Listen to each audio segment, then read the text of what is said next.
আজকে অনেক দিন পর ছাদে গেলাম বাচ্চাদেরকে নিয়ে। কারণ আজকে অর্ণবের ফটোশ্যুট ছিল। বেশ কিছু ফটোশ্যুট করে নিলাম।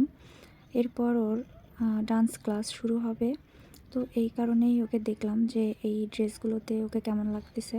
তো সেই সুযোগেই একটু ছাদে ওঠা হয়েছিল এবং অর্ণবকে ফটোশ্যুট করা শেষ করেই আবার ছোট বাচ্চাটাকে অপূর্বকে নিয়ে আসলাম।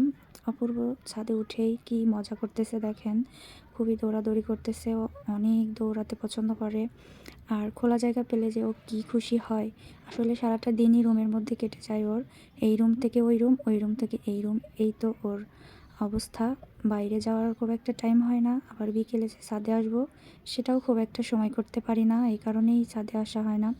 খোলা জায়গা পেয়ে অপূর্ব আর বাসায় যেতে চাচ্ছে না। তাকে কোনোভাবেই ধরা যায় না। সে ইচ্ছা মতো দৌড়াদৌড়ি করতেছে। অনেক দিন পর ছাদে এসেছে, ভাবলাম কিছু ছবি আর ভিডিও করে নেই। কিন্তু এত দৌড়াদৌড়ি করতেছে যে একটু ভালো মতো ছবি ভিডিও কোনোটাই করতে পারলাম না। এর মধ্যেই অল্প অল্প তুললাম।